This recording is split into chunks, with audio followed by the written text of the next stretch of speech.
Hi buddies, welcome back, and today I want to show you how you can customize the frames per second on your Motorola Edge 40 Neo. For that, you want to go to your settings. Now you want to go to display. Where is it? Here it is.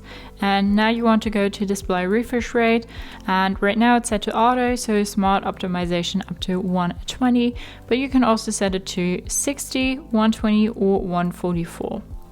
A higher display refresh rate allows for smooth viewing, but also drains the battery faster. Refresh rate is capped at 60 in the battery saver mode.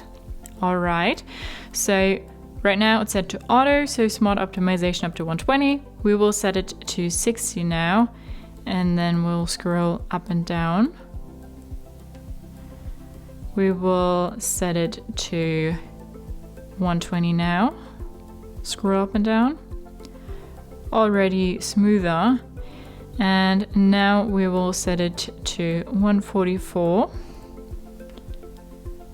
Okay, honestly, between the 144 and 120, I don't really see a difference. Maybe you do on your phone or in this video. I don't know.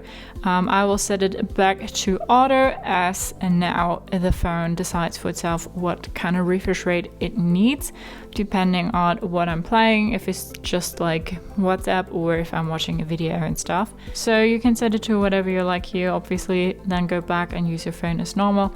Just keep in mind that with a higher display refresh rate, your battery will drain a bit faster, but you also have a smoother scrolling experience and stuff. So that's how you can customize the frames per second on your Motorola Edge 40 Neo. Hope you liked it, hope it helped.